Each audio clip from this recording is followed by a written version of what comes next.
সোনার সংসারে সব বন্ধুদের স্বাগত। আজকে আমি রান্না করব চিকেন। চিকেন রান্না করার জন্য আমি এখানে চিকেন নিয়ে নিয়েছি, চিকেন লেগ পিস শুধু।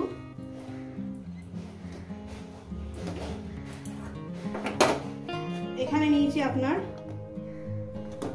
কুচো করা পেঁয়াজ, আদা, রসুন, শুকনো লঙ্কা, ধনে গোটা গরম মশলা, ধনে পাতা, টমেটো দিয়েছি, একটু আলু। এই আমার লেগেছে।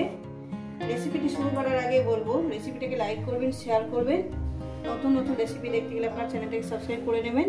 ঠিক যেভাবে খাই ঠিক সেভাবে দেখাবো। চলুন শুরু করে দেব। প্রথমে আমি মিক্সারের বাটি নিয়ে নিয়েছি। মিক্সারের বাটির মধ্যে আদা, রসুন আর গোটা গরম মশলাটা আমি দিয়ে দেবো এক এক করে।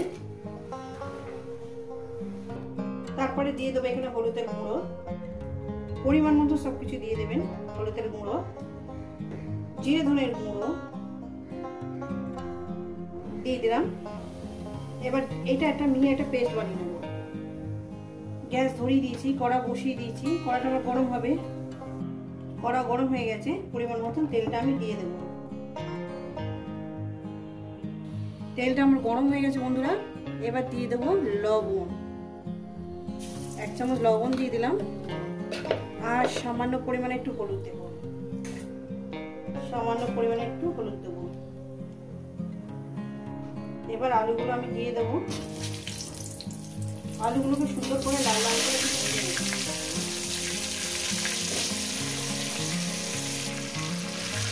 আলুগুলো সুন্দর করে একটু লাল লাল করে বন্ধুরা ভেজে নেব। কিছু আলু দিয়ে বানাচ্ছি। আপনারা যদি আলুটাকে না ভালো লাগে বাদ দিয়ে দেবেন। মাংস দিলে আলু না হলে ভালো লাগে না, ওই জন্য একটু দিয়ে দিলাম। তো বন্ধুরা আলুগুলো আমি সুন্দর করে লাল লাল করে ভেজে নিয়েছি।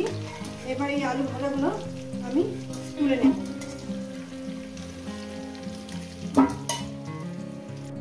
এরপর দিয়ে দেবো দুটো তেজপাতা, জিরে, ফোড়ন দিলাম। ফোড়নটা কয়েক সেকেন্ড একটু ভেজে নেব। কয়েক সেকেন্ড ভেজে নিয়েছি। এবার দিয়ে দেবো পেঁয়াজ। আমি এখানে বড় দুটো পেঁয়াজ দিয়েছি, বড় সাইজের দুটো পেঁয়াজ দিয়ে দিলাম। দিয়ে পেঁয়াজটাকে আমি ভাজবো। 2 মিনিট ভেজে নিই। পেঁয়াজটা আমি ভেজে নিয়েছি 2-3 মিনিট ধরে পেঁয়াজটাকে ভেজে নিয়েছি। এবার দিয়ে দেবো মশলাটাকে। মশলা বাটি ধোয়া জলটাও আমি দিয়ে দেবো। বাটি ধোয়া জলটা আমি দিয়ে দিলাম। এবার এটা সুন্দর করে মিনিট 3 করে আরো মিনিট 3 করে এটাকে কষিয়ে নেব। আমি যেভাবে রান্না করছি বন্ধুরা সেভাবে রান্না করবেন। সুন্দর করে মশলাটা কষিয়ে নেব 3 মিনিট করে। 3 মিনিট কষিয়ে নিয়েছি। এরপর দিয়ে দেবো আমি এখানে চিকেন। চিকেনটাকে দিয়ে দিলাম। চিকেনটা দেওয়ার পর এটাকে শুধু কষবে। গ্যাসটাকে মিডিয়ামে রাখবেন। মিডিয়ামে রেখে এইভাবে কষবেন, পোড়াবেন না।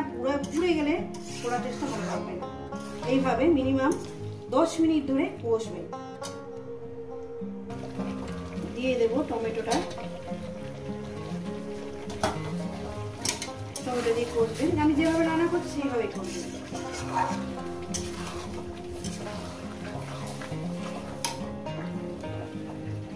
কষার মধ্যে দিয়ে দেবো ধনে পাতা। ধনে পাতা দিলাম না, ধনে পাতার যে ডাঁটাটা সেটা দিলাম, দিয়ে দিলাম। সুন্দর করে কষবেন। এখন আমার 10 মিনিট হয়নি। আমি কিন্তু গ্যাস মিডিয়ামে দিয়ে রান্না করছি বন্ধুরা।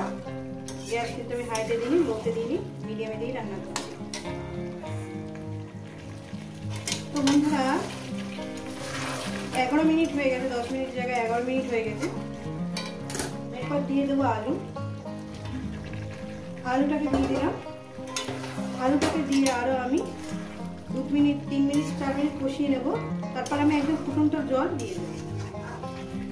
যে যেরকম ঝোল খাবেন সেরকম দেবেন, কিন্তু বেশি থাকলে ঝোল করবেন না, ভালো লাগবে। বন্ধুরা কষানো হয়ে গেছে। এবার আমি জল দিয়ে দিলাম। এবার জল দেওয়ার পর আরো 6-7 মিনিট রান্না করব, তারপর এটাকে আমি নামিয়ে দেবো। আমার চিকেন হয়ে গেছে। তা দিচ্ছি আরো 7 মিনিট পর। একটু চাপা দিয়ে দিলাম। লবণ একটু কম হয়েছে বন্ধুরা, একটু লবণ দিয়ে দিলাম। লবণটা দিয়ে দিলাম বন্ধুরা। পরিমাণ মতো লবণটা দিয়ে দিয়েছি। আমি আলুটা চেক করে নেব। আলু একটু সিদ্ধতে বাকি আছে বন্ধুরা, একটু বাকি আছে, আমি একটু অপেক্ষা করব। আমার চিকেনটা হয়ে গেছে। এই রেসিপি যদি আপনাদের ভালো লেগে থাকে অবশ্যই কমেন্ট করবেন, রেসিপিটা লাইক করবেন, শেয়ার করবেন। নতুন নতুন রেসিপি দেখতে গেলে আমার চ্যানেলটাকে সাবস্ক্রাইব করে নেবেন। আবার নতুন রেসিপির সঙ্গে দেখা হচ্ছে। সবাই সুস্থ থাকবেন, ভালো থাকবেন, আর আমার নিত্য নতুন ভিডিও দেখবেন।